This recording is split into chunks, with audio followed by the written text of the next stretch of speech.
Hello, everyone. Welcome back. So in the security and compliance series, we are on module second. We are going to start the module second, which says describe the capabilities of Microsoft Identity and Access Management Solutions.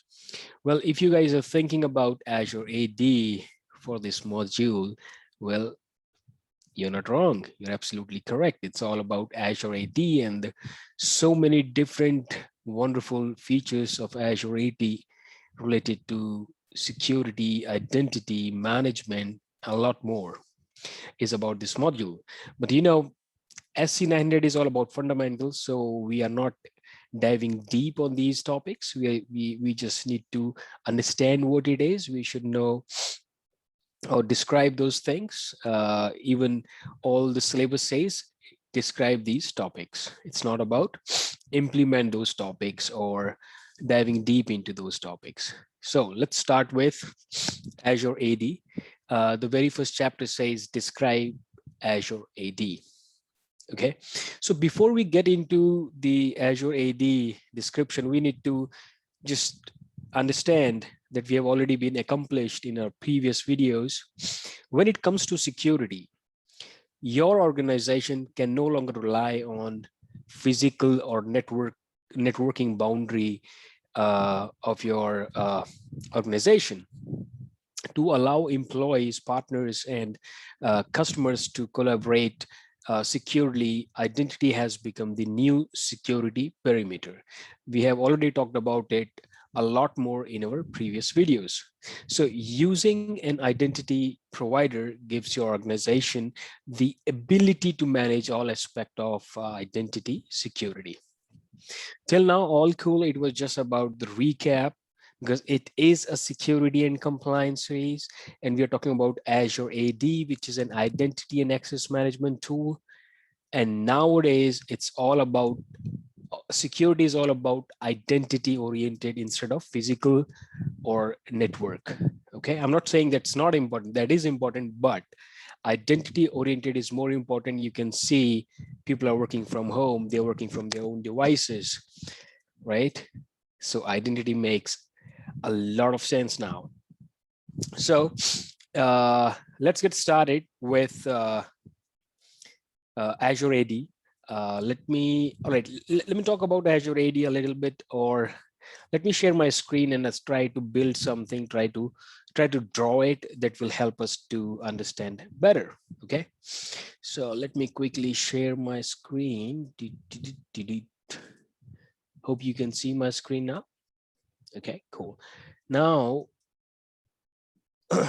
let's get started.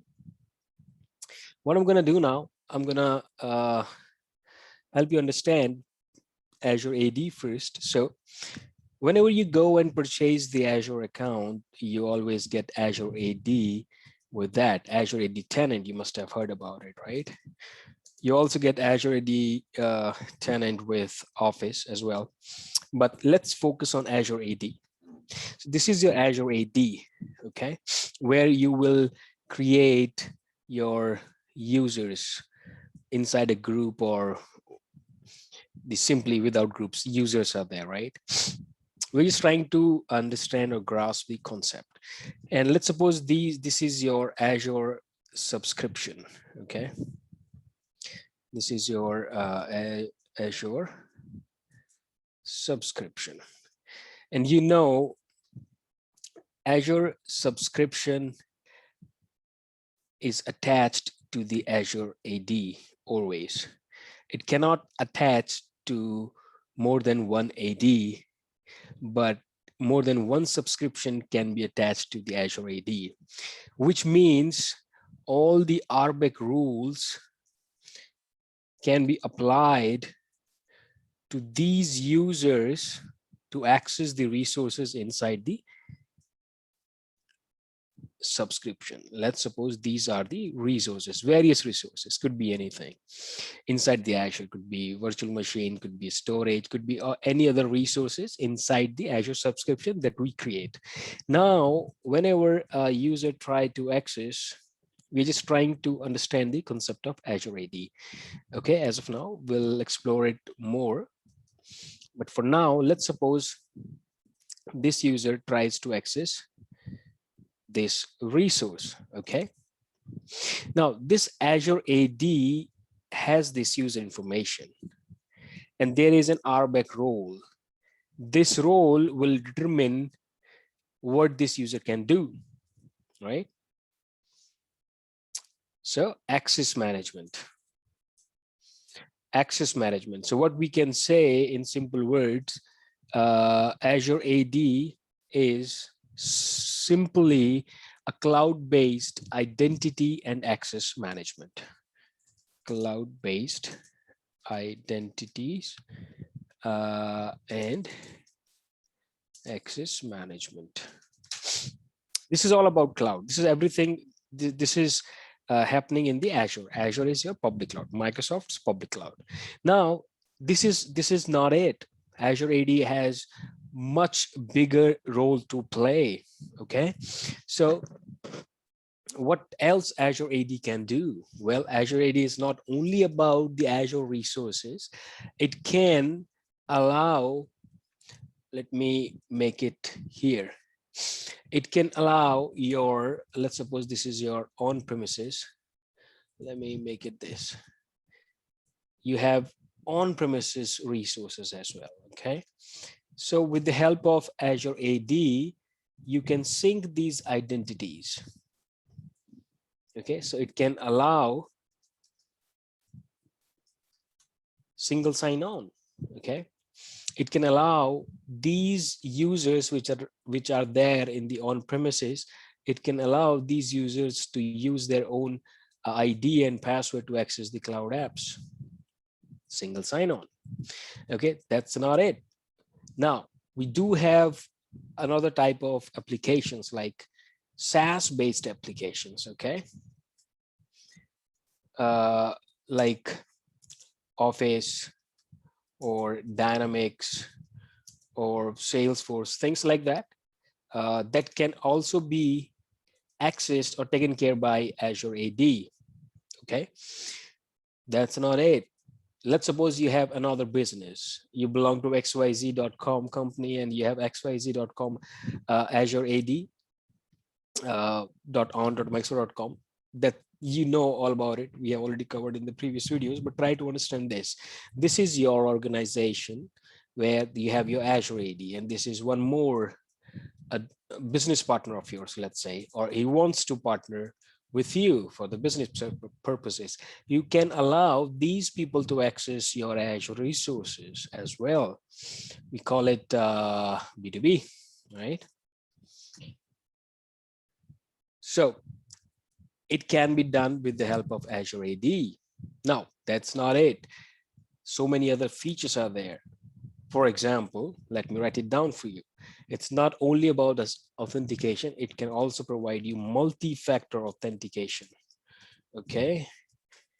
And that is available even in the basic SKU of Azure AD. Azure AD comes in the licensing format. You have P1, P2, and basic. And as per the SKU increases or the cost increases, the features increases as well. It also provides the SSO. It also provides self password reset, okay, SSPR. And it also provides you conditional access, also provide you privileged identity management, okay, and also gives you Azure AD identity protection, okay, Azure AD identity protection. So there's so many other features that comes along with the different licensing that we buy for the Azure AD, okay. So that's all about the Azure AD, not all, but this is what the Azure AD is as per our security and compliance fundamentals. So if I need to understand it better, Azure AD is Microsoft cloud-based identity and access management service. That's what it is. So organizations use Azure AD to enable their employees, guests, and others to sign in and access the resources they need. It could be internal resources, it could be external resources. Internal resources like apps in your own network, your intranet, or your cloud apps that you developed, your customized applications, and external services such as Office 365, Azure portal itself, the SaaS application we talked about. Okay.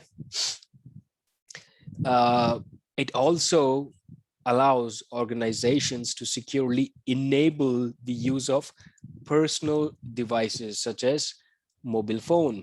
Okay. This may look like a mobile phone. Okay. And you can access the resources or applications after authenticating itself through Azure AD. So this is the beauty of Azure AD. It allows people to securely enable the use of personal devices, mobile phones, tablets, and enable collaboration with business partners and customers. Okay. Now, the we talked about the SSO. Developers use Azure AD as a standards-based approach for adding SSO to their apps. And Azure AD is used by IT admins to control access to corporate apps and resources based on business requirements that we talked about at the very beginning, RBAC, right? And RBAC help us to stick to the least privileged principle, which is very important in regards of the security. We need to give the access to the people, which is minimal requirement to perform their job, right? So this is what the Azure AD overview is. This is what the Azure AD is. That's how we describe the Azure AD. In next video, we are going to learn about the Azure AD identity types. Again, it would be description. If you go on Google, as I showed in the very first video where we're talking about security and compliance, we check out the syllabus. It is all about describe the Azure AD, describe the Azure AD identity types. So we'll hit the AD identity types in next video. Till then, take care. Bye-bye.